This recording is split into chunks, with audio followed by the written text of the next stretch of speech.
पाहिजे, तेव्हा जिरेल तुझी. अहो काही काय बोलताय तुम्ही? मी वाटेल ते ऐकून घेणार नाही. तू गप ग, तू काय मला शिकवतेस? हा, मी माझ्या डोळ्यांनी बघितलं तू माझ्या मुलाला पळवून नेत असताना. तू ना तुझ्यासारखी मुलगी ना हीच भाषा.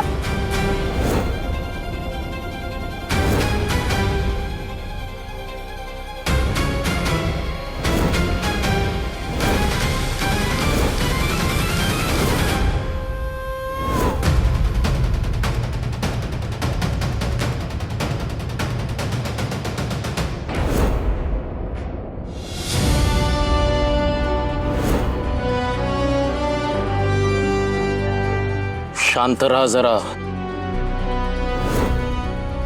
घरी नाही होत आपण दीदी, मंदिरामध्ये होत. मग याचं भान सगळ्यांनी ठेवावं ना. हा माणूस गर्दीचा फायदा घेऊन माझ्या मुलाला पळवून नेतोय, ते या मुलीच्या मदतीने. ते नाही दिसत आहे तुला? काही काय मी असं काही केलेलं नाही. अहो मी तर यांना कोणालाच नीट ओळखतही नाही. गर्दीत हरवलेल्या एका लहान मुलाला बघून ओढी जे केलं असतं ना, तेच मी केलं. आणि या बाळानेच सांगितलं की हे त्याचे बाबा आहेत, म्हणून मी त्याला फक्त त्याच्या बाबांकडे सोबत होते. या सांगत तसं काहीच केलेलं नाही हो मी, खरंच. आणि गर्दीत हरवलेला मुलगा सापडला म्हणून आनंदी व्हायचं सोडून या रागवतात कशाला? आणि माझ्यावर का आरोप करतायत? मी मी मी खरंच काही केलेलं नाहीये. बघा तुम्ही शांत व्हा.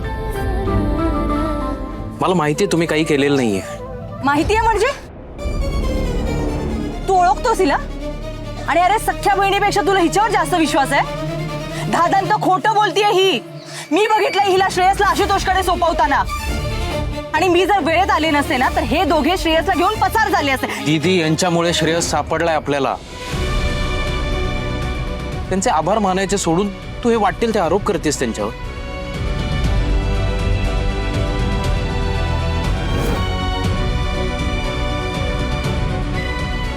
हो, या श्रेयसला माझ्याकडे घेऊन आल्या आणि मी यांना ओळखत सुद्धा नाही.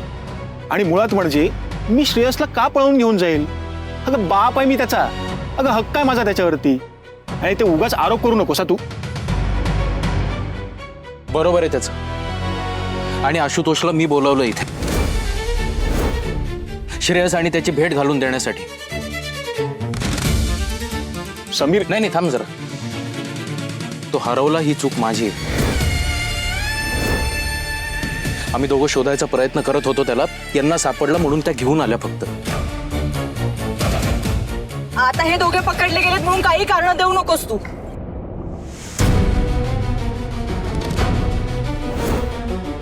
अगे बाजूला सरक ना, मला जायचंय. नाही जा, पण त्या आजींचे पैसे देऊन जा.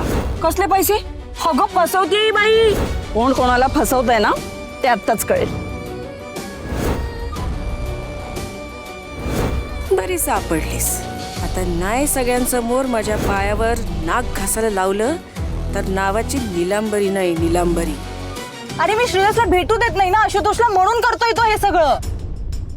आणि ही मुलगी नक्कीच मुलं पळवणारी टोळी चालवत असणार, म्हणून ह्याने कॉन्ट्रॅक्ट दिलाय तिला. अहो अगदी बरोबर बोलली दिदे तू. 100% खरं. या अशा पोरी ना वाकड्या वळणाच्याच असतात. आणि हिला तर मी ओळखते ना चांगलंच.